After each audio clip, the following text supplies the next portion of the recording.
Isang magandang araw Pilipinas, isang magandang araw Soxer Gen. Welcome sa isa na namang edisyon ng programang Performing and Informing hatid sa inyo ng Presidential Communications Office, Philippine Information Agency at Information Coordinating Network of Soxer Gen o IconSox. Sa ngalan ni PIA Director General Catherine Chloe Di Castro at Regional Director Frian Abquilan, ako po si Oliver Rivera at samahan ninyo kung alamin ang mga latest development programs, projects and activities ng ating pamahalaan na ipinatutupad sa bahaging ito ng bansa.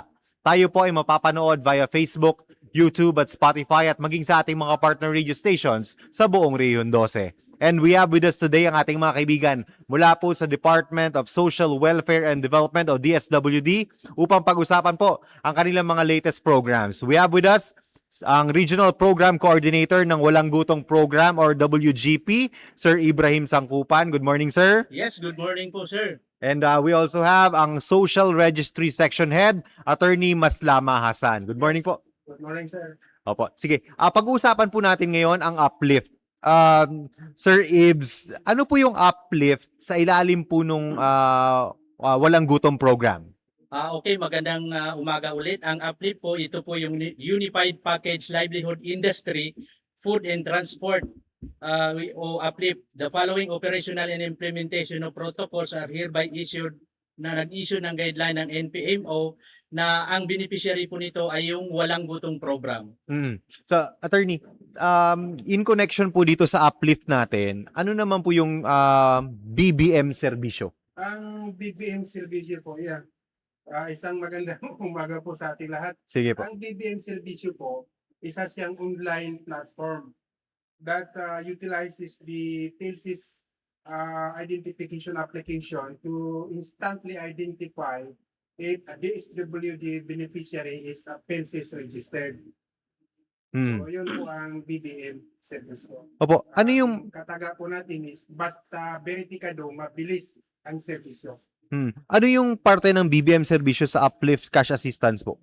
Since uplift cash assistance beneficiaries are DSWD beneficiaries, the BBM Servicio as online platform that utilizes the PhilSys application, authentication application is mandated to verify these beneficiaries if they are PhilSys registered. Okay. If not registered, the PSA is also mandated to register them to the PhilSys. And then, sino yung mga pwedeng magpa-verify po sa BBM serbisyo? Lahat po ng beneficiaries ng pantawid, ng social pension, Okay. ng walang gutom, ng sustainable livelihood program, at saka ng AIX. pag-abot, AIX, Mm. especially AIX. So sila po, mandated po as si BBM Servicio na i-verify or i-authenticate sila. And then, bakit po mahalaga, Attorney, yung BBM serbisyo and yung mga layunin po nito? Mahalaga po ang BBM Servicio una para po ma-boost ang disability confidence and beneficiary identity, ensuring individuals who are deemed to claim their names are accurate and alive at the time of authentication. Yeah, dapat Isigurado buhay. po natin na sila talaga yung beneficiary. Pangalawa, BPM Servicio effectively prevents duplicates, frauds, and fictitious identities. At pangatlo, BPM Servicio prepare the SWD to efficiently integrate with future government-wide Interoperable systems. interoperable systems. Oo, para konektado na po lahat. Konektado lahat ng kinukunan natin ng mga data. Po. Sir, balik naman po tayo, Sir Ibs. Doon tayo sa uplift. Kasi medyo trending to ngayon. Lahat, ito, busy-busy po ang DSWD sa pag-implement po ng programang ito. Ano po yung mga kategorya or grupo na under po yung WGP dito sa uplift?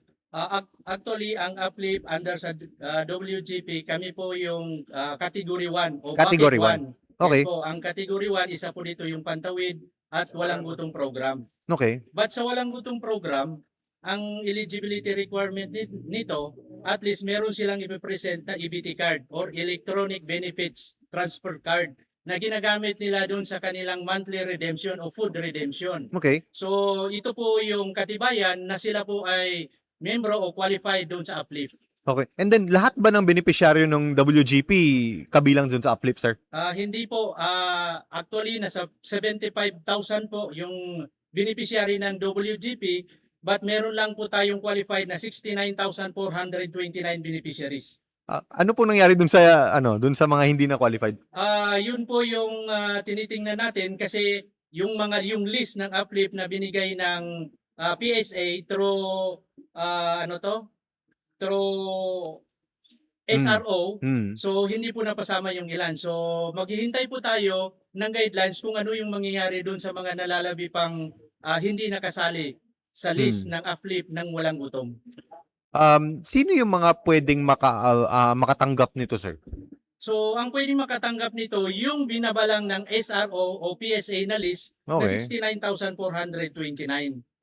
And then ano yung mga dapat nilang dalhin para makuha po yung uplift? And then So- magkano ito, sir?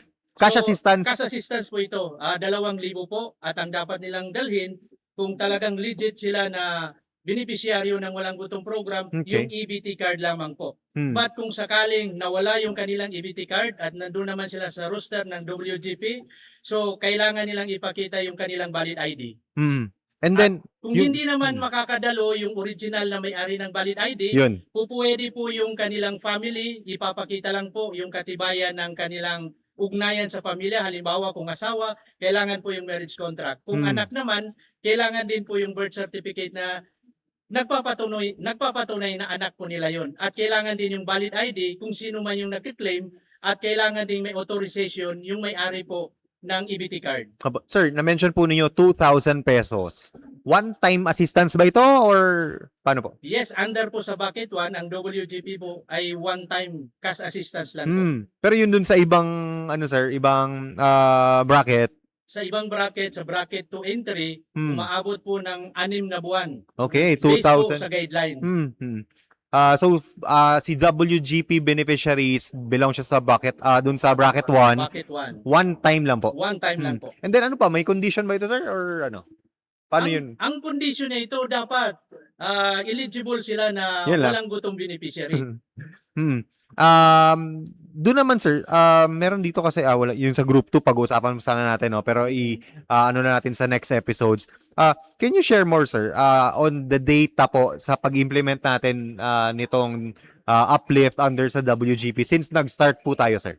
Yes po, ang walang gutom uplift po ay nag-start po tayo noong July 23 at ang timeline natin ay hanggang August 12. Okay. So meron po tayong target na 69,429 at sa ngayon ay na-serve po natin ay 47,554, total of 68.32% na po. At may variance po tayo na 21,875 at ongoing din po yung pamimigay natin doon sa mga variances po natin. Dahil ang timeline ng central office is August 15 but in regional level, kailangan nasa August 12 pa lang tayo dapat maaga tayo.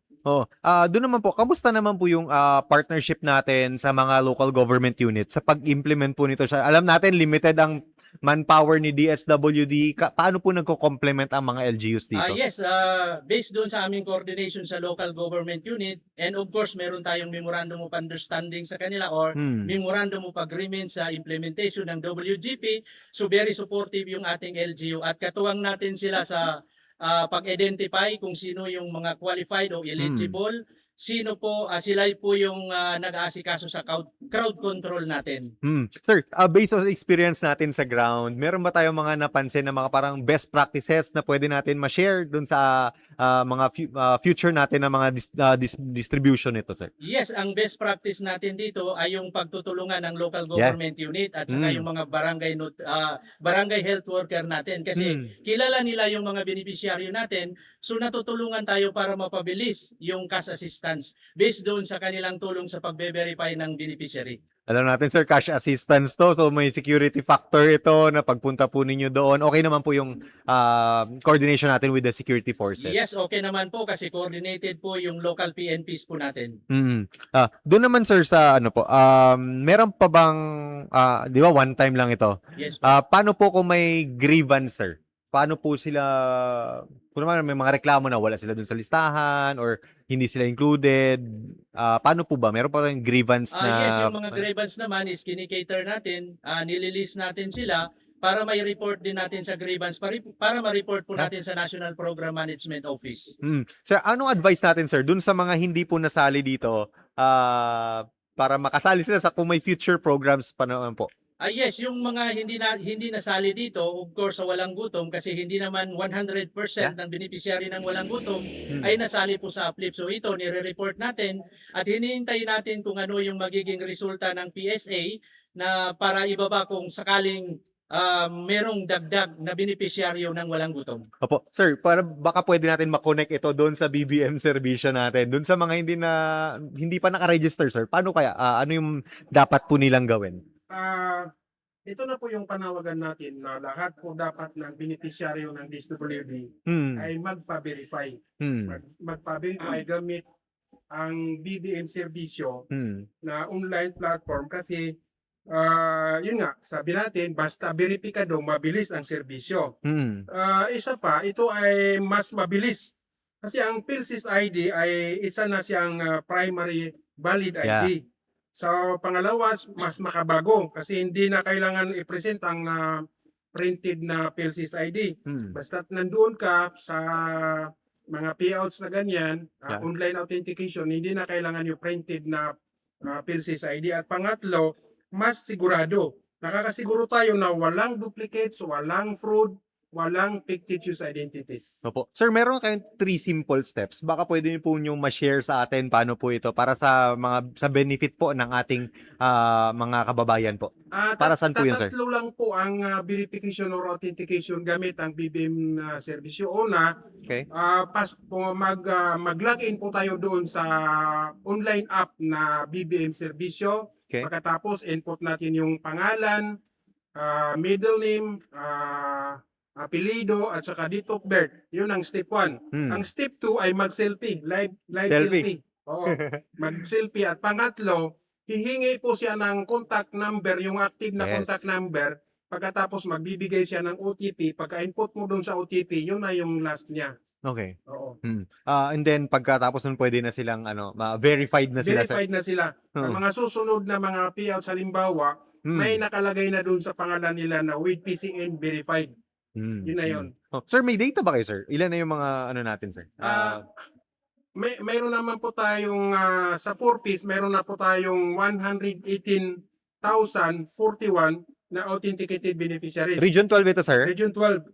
Sa walang gutom, mayroon na po tayong 3,258 na authenticated. Sa social pension, 49,338. Dami. Sa Sustainable Livelihood Program, mayroon tayong 4,871. Sa AX, mayroon tayong 4,900. At saka dalawa po sa pag-abot program. Sige, talagang ini-encourage natin ang mga beneficiaryo na talagang magpa-register po dito para makatulong din sa ating gobyerno, sa ating pamahalaan. Na tama po yung mga data natin, sir, right? Yes, tama po. Opo. Sir Ibs, balikan ko po si Walang Gutom. Sige po. Opo, sir, alam natin may partnership po kayo with farmers. Yes. Tama po ba sa Walang Gutom program? Direct na po itong mga nire-redeem po nila every month? Paano po yung process natin ito, sir? Yes po. Actually, may mga retailers na po tayo sa BARM and 12, but in BARM, meron po tayong mga private retailers sa locality na sila po yung nagsiserve as retailer o merchant na kung saan sila po yung magsiservisyo doon sa mga walang gutom beneficiaries natin sa BARM. But in Region 12, naghalo na po yung private retailers natin at saka yung mga community-based organization, yung mga farmers. Actually, galing ako ng Enhanced Partnership Against Hunger and Poverty na ito po yung advocacy natin na dapat po yung mga community-based organizations po natin yung magsiserve para ma-ensure natin yung tinatawag na advocacy na farm to table. At hindi lang si walang gutong beneficiary yung natutulungan, kundi matutulungan pa rin natin yung mga individual farmers natin, mga cooperative, na magkakaroon sila ng market. Based sa experience niyo, sir, from EPAP to ganito, ano yung impact nito dun sa mga farmers natin, sir? Yes, ang impact nito sa mga farmers natin, unang-una, ang problema sa Region 12, walang market. Yes. So ngayon po, nagkakaroon ng market. At Directly. yes po, bago ako umalis sa EPAP, sa as of July, nasa 204 million yung kontrata na naibigay natin sa 18 community-based organization na enroll sa EPAP na nagiging supplier po ng Walang Gutom program. Sir, paano po yung redemption nito sa mga communities, sir, doon sa WGP? Monthly ba siya? Weekly? Paano po yung ano natin? Yes, monthly po ang redemption natin kasi dapat within 36 months magkakaroon po, matatapos po yung kanilang redemption o graduation. Ano yung included doon, sir, sa binibigay sa kanila, sir? Gulay, mga ano po? Yes, gulay.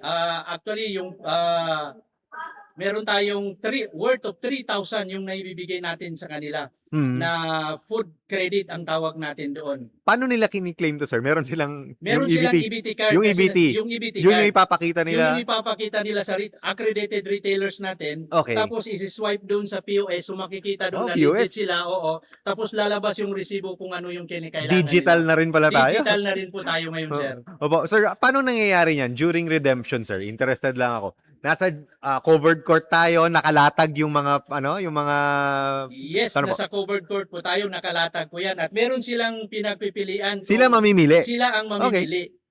Hmm. Ganun po yun. And then kamusta naman, sir, yung sa mga kanina doon sa mga suppliers, doon naman sa mga recipients, beneficiaries natin, sir. Ano yung advantage naman na nakita nila dito, sir? So, ang advantage na nakita nila dito, fresh yung food. Yes. Dahil nanggagaling mismo sa mga farmer natin, hindi na dumaan sa mga middleman natin. And of Yes. course, mas mura yung bibilhin. Kumita yung mga farmers natin kasi hindi dumaan sa middleman at mumurahin yung presyo. At pag murang presyo, marami yung marireceive ng ating mga beneficiaryo. Sige po, wala na po yata tayo ibang mga questions, sir. Baka meron kayong other announcements. Let's start muna kay Attorney Hassan. Baka may announcement pa po kayo sa ating publiko. Opo, ulitin po natin na importante po pag kayo po ay isang DSWD beneficiary katulad ng Pantawid, ng Social Pension, ng AX, ng Walang Gutom, importante po kayo ay magpa-verify gamit ang BBM serbisyo para makuha po natin ang mga Tamang benefits yeah. ng BBM serbisyo authentication para maiwasan po natin ang mga fraud, fictitious identities at saka ng mga duplicates. Sir, additional lang. Aside po dito sa BBM serbisyo, ito po kasi online, di ba? Yung mga Online. tao po natin from the SWD, nagbe-verify naman din sila on the ground. Tinutulungan Yes. yung ating mga Yes, beneficiaries, di ba? yes, always po. Kapag po yung mga beneficiaries wala silang smartphone, Yeah. hindi sila marunong gumamit ng Android phone, Okay. lahat po ng empleyado natin ng social registry section, tinutulungan po ang mga beneficiaryo na mga PWD o kaya walang smartphone. And then, in partnership with the LGUs, bumababa din tayo doon, sir. di ba? Opo, opo. Sige po. Sir Ibs? Yes, ang panawagan po natin sa Uplift na Walang Gutom program, Okay. pumunta po tayo sa local government unit na kung saan tinakda yung schedule ng ating releasing sa inyong additional cash assistance. At ongoing na rin po ngayon ang pamimigay natin doon sa mga variances po natin.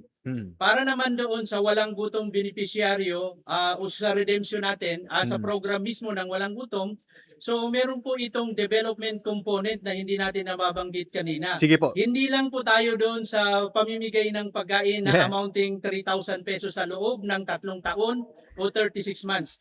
Ang development component po nito na dapat po sa graduation nila is malink na natin sila sa mga different line agency, sa mga stakeholders Yes. natin para magkaroon po sila o ma-improve yung kanilang human asset o magkaroon ng skills training. Then malink po natin sila sa trabaho at sa livelihood ng iba't ibang agency. So dahil dito po, dahil po nanggaling po tayo sa Enhanced Partnership Against Hunger and Poverty o EPAP, so nandyan yung mga partners natin na tumutulong sa atin. So ililink natin sila para matulungan ang mga ito. Para Sige sa graduation po nila, magkakaroon na sila ng skills training o ma-improve yung kanilang human asset at productivity. Magkakaroon sila ng trabaho at magkakaroon sila ng livelihood kung sakali, kung alin man yung kanilang pipiliin. Para wala nang magugutom sa pagdating ng panahon. Sige po. Thank you very much, ating pasalamatan po muna natin ang ating regional director and ating secretary na talagang active parating bumababa dito, attorney, right? Sige po. Opo, sa pangalan po ng ating Secretary Rex Gatchalian, maraming salamat po sa inyong suporta sa Field Office 12 at lalong-lalo na po sa ating butihing Regional Director, Director Noel Cabaya. Maraming salamat po sa inyong suporta sa palaging very active sa mga fieldworks. Palagi po natin nakikita na siya na mismo ang pumupunta sa mga area na kung nasaan ang mga payouts, mga releasing ng mga support doon sa ating mga beneficiaryo. Maraming salamat po. Sir Ibs, additional po. Sa aming mahal na sekretary po, maraming salamat po, particularly kay Secretary Rex Gatchalian. Nagpapasalamat po kami sa walang sawang suporta dito sa Riyong 12. At lalong-lalo na rin sa ating pinakamamahal na Regional Director, Lorito Cabaya Jr., na talagang sinusuportahan yung programa. So maraming salamat po. And then pasalamatan rin natin ang ating mga tao sa ground, Sir Ibs, na talagang sila yung nakatutok, mga angels in red vest. Yeah. Yes po, maraming salamat din po sa ating mga beneficiaries. Lalong-lalo na sa ating local government unit Yes. na talagang tumutulong sa atin. So maraming salamat sa inyo po. Kami po ay tuwang-tuwa sa Region 12 na talagang sa mainit na pagtanggap nyo sa akin at pagtulong nyo sa atin sa implementation ng lahat po ng programa ng DSWD Region 12. Sige po, marami pong salamat sa ating mga guests mula sa Department of Social Welfare and Development o DSWD Region 12, ang Social Registry Section Head, si Attorney Maslama Hasan, and then ang Regional Program Coordinator ng Walang Gutom Program o WGP, Sir Ibrahim Sangkupan. Sa ngalan ni PIA Director General Catherine Chloe Di Castro at Regional Director Frian Abkilan, ako po si Oliver Rivera. Maraming salamat at isang magandang araw, Soc Sir Jen.